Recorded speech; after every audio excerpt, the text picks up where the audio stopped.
नमस्कार, मैं जितेंद्र चतुर्वेदी। क्या राज्यसभा के उपसभापति हरवंश नारायण से जो सत्ताधारी दल है वो इस्तीफा मांगेगा? ये जो सवाल है ये नाहक नहीं उठा है। इसके उठने की वजह सलवा जुडुम है। अब फिर एक और प्रश्न उठेगा कि सलवा जुडुम का हरवंश नारायण से क्या लेना देना है और ये किस तरह का सवाल है। तो असल में इस सवाल के पूछे जाने की, इस तरह के प्रश्न उठने की वजह केंद्रीय गृह मंत्री अमित शाह का बयान है। अब वो बयान उपसभापति से नहीं जुड़ा हुआ है, वो बयान दरअसल जुड़ा हुआ है सलवा जुडुम से, और उसका सरोकार अगर किसी से जोड़ा जा रहा है, किसी पर आरोप लगाया जा रहा है, तो वो है बी सुदर्शन रेड्डी। अब बी सुदर्शन रेड्डी कौन है? ये सुप्रीम कोर्ट के पूर्व न्यायमूर्ति हैं और इंडिया ब्लॉक के उपराष्ट्रपति पद के उम्मीदवार हैं। अब इनका सलवा जुडुम से क्या ताल्लुक है और फिर उसमें हरवंश नारायण कैसे आते हैं? तो इन दोनों बातों को हम लोग समझते हैं और फिर वो जो प्रश्न है जिससे हमने शुरुआत की उस पर लौटकर आते हैं।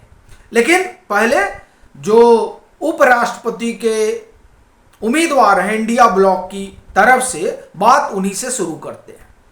देखिए, बी सुदर्शन रेड्डी साहब जब सुप्रीम कोर्ट के न्यायमूर्ति हुआ करते थे, उस दरमियान सलवा जुडुम वाला मसला उनकी बेंच में पहुंचा था और उन्होंने जो फैसला दिया था उस फैसले में उन्होंने कहा था कि ये जो सलवा जुडुम है इसको बंद कर देने का उन्होंने निर्देश दिया था। अब ये सलवा जुडुम क्या है? सलवा जुडुम असल में जो नक्सल प्रभावित इलाका रहा छत्तीसगढ़ का, वहां पर नक्सलियों को काउंटर करने के लिए एक सशस्त्र बल, आप कहें नागरिक सशस्त्र बल तैयार किया गया था जिसकी अगुवाई महेंद्र कर्मा कर रहे थे। अब इसका बड़ा विरोध हो रहा था। कई सारे जो मानवाधिकार वाले हैं और तमाम सारे बुद्धिजीवी वो सलवा जुडुम के खिलाफ थे और उनका मानना था कि इस तरह से आप नागरिकों को हथियार दे रहे हैं, ये ठीक नहीं है। तो खैर, ये मामला जब सुप्रीम कोर्ट पहुंचा तो सुप्रीम कोर्ट ने इस पर प्रतिबंध लगा दिया। अब केंद्रीय गृह मंत्री आरोप लगा रहे हैं कि जो रेड्डी साहब हैं, रेड्डी साहब ने अगर सलवा जुडुम पर प्रतिबंध नहीं लगाया होता तो 2020 तक नक्सल खत्म हो गया होता। एक तरह से कहा जाए कि जो केंद्रीय गृह मंत्री कह रहे हैं उसका मतलब ये निकाला जा रहा है कि दरअसल जो पूर्व न्यायमूर्ति बी सुदर्शन रेड्डी हैं वो नक्सल, आप एक तरह से कहें कि उसके समर्थक के तौर पर भाव निकल रहा है, जो आरोप केंद्रीय गृह मंत्री लगा रहे हैं।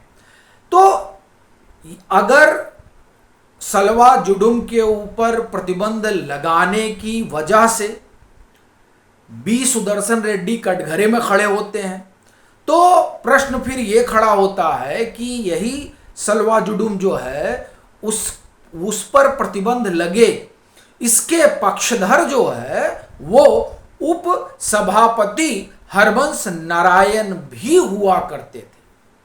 अब ये क्यों कहा जा रहा है? दरअसल जब वो प्रभात खबर के संपादक हुआ करते थे हरवंश नारायण, तो 2006 में एक डेलीगेशन गया था और वो डेलीगेशन इसी को समझने के लिए गया था कि जो सलवा जुडुम चल रहा है ये बेसिकली है क्या। और देखिए, इस बाबत खबर हुई है बाकायदे। ये खबर द लेंस ने की है और लिखा इसको किसने है? सुदीप ठाकुर ने, वरिष्ठ पत्रकार हैं। ये लिखते हैं कि हरवंश 2006 को बस्तर में सलवा जुडुम के कारण उपजी हिंसा का जायजा लेने गए एक इंडिपेंडेंट सिटीजन इनिशिएटिव का हिस्सा थे। इस दल ने दक्षिण बस्तर के गांवों के जमीनी हालात को देखने के बाद एक विस्तृत रिपोर्ट तैयार की थी। हरिवंश तब प्रभात खबर के संपादक थे। उनके साथ इस दल में जाने माने इतिहासकार रामचंद्र गुहा, लेखिका और सामाजिककर्ता फराह नकवी, पूर्व नौकरशाह EAS शर्मा, प्रोफेसर नंदनी सुंदर और हिंदुस्तान टाइम्स तथा इंडियन एक्सप्रेस जैसे अखबारों के पूर्व संपादक बीजी वर्गीज भी शामिल थे। और रामचंद्र गुहा ने इस वेब पोर्टल से बातचीत में यह कन्फर्म किया है कि हरबंश नारायण उस डेलीगेशन का हिस्सा थे। इन्होंने लिखा है कि रामचंद्र गुहा ने इस बात की पुष्टि की है कि हरबंश उनके साथ इस दल में शामिल थे। तो अब सवाल ये उठता है, जो आप एक तरह से कहें कि पूछा जा रहा है, जो इस रिपोर्ट में भी उठाया गया है, वो क्या है कि भाई अगर सलवा जुडुम का एक तरह से कहा जाए कि को अगर कोई प्रतिबंध लगाता है, किसी के आदेश से प्रतिबंध लगता है, तो अगर वो नक्सल समर्थक उसको पेश किया जाता है, तो ऐसी परिस्थिति में जो उपसभापति हैं, उपसभापति भी एक जमाने में चाहते थे कि इस पर प्रतिबंध लगे। तो अब उनके बारे में क्या सोचा जाए, और क्या अगर इस तरह का मामला है, अगर इस तरह का विमर्श गढ़ा जा रहा है, तो क्या हरबंश नारायण से कायदे से इस्तीफा मांग लेना चाहिए? तो आपकी इसमें क्या राय है, ये जरूर साझा करिएगा।